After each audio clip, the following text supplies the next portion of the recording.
Family of a 16-year-old boy shot and killed on New Year's Day is pushing for answers and justice tonight. 13 on your side's Carla Byron has been closely following this shooting, and she's live at Grand Rapids Police Headquarters. And Carla, what did Joseph Ivory's father tell you?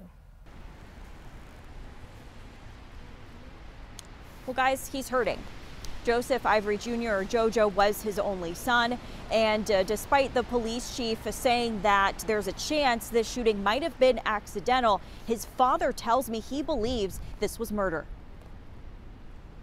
Joseph Ivory Sr. says his 16-year-old son, JoJo, was in a gang, but becoming a father was his motivating factor to turn his life around. Yeah, he's very loving. He just got caught up with the wrong crowd, you know, he's ready to leave that crowd alone and raise his son. The gang life that he was involved in was more of the sort of gang, just treating it as a game, of being around people that are okay with carrying illegally possessed guns and shooting them off, of stealing cars and driving cars around just for fun. Winstrom says the night JoJo was killed, he was driving a stolen BMW. You can see it here in this home surveillance video.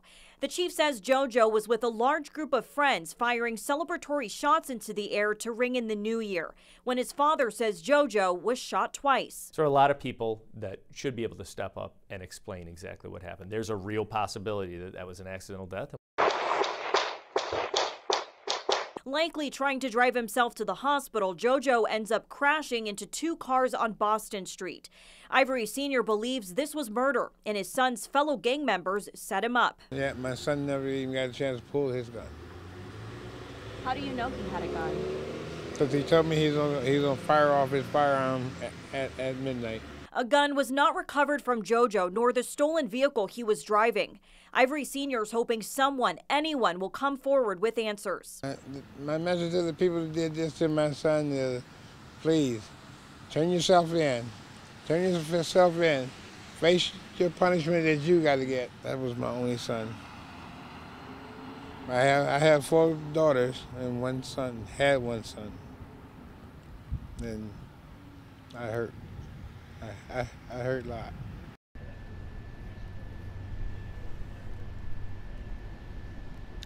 No arrests have been made at this time, and the police chief tells me that they have talked with some of the people who were with Ivory Jr. that night. Some of them are cooperating, but they still would like to talk with everyone who was there. So if you know anything about this crime, you are asked to call the police or Crime Stoppers, or Silent Observer, excuse me. Reporting live in downtown Grand Rapids, Carla Byron, 13 on your side.